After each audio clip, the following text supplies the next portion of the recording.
Hi, this is David with YourPST Studios, and today I'm going to show you how to change the default program for your file type the hard way.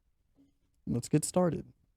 So the first thing I want to do is click on your start menu and type in default. You should see default apps. If not, you can type in default apps.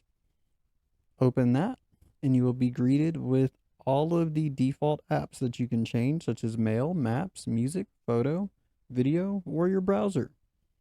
But let's say you need to get a little bit more specific than that. Well, you can go to choose default apps by file type. You'll have to give this a second to load, but once this loads, you'll be presented with a list of different file types that your computer is able to open, and it will show you all the different files that you can open and the different programs you can use to open them. Some might have choose a default because they don't have a default. But let's say I did a tutorial before that showed how to change PNG. So let's say I want to change my PNG files to open in a different program the hard way. I would go over, find PNG, which you can see .png file.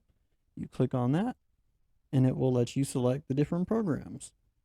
It might pop up asking you if you want to change it to something else, or if you want to keep it, you can go ahead and click change. But it usually just does that for the Windows default option that Windows wants you to have installed. But I can change it to any of the selected options in here, or I can go to Microsoft Store and select more. So I'm going to go ahead and change it to Paint.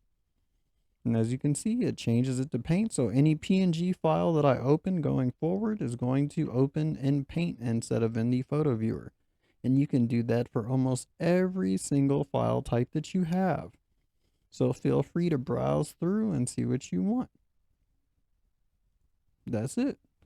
Hope that helps. If you learned something, hit the like button, hit subscribe, share this video with others. Check back later for more amazing content. Thank you.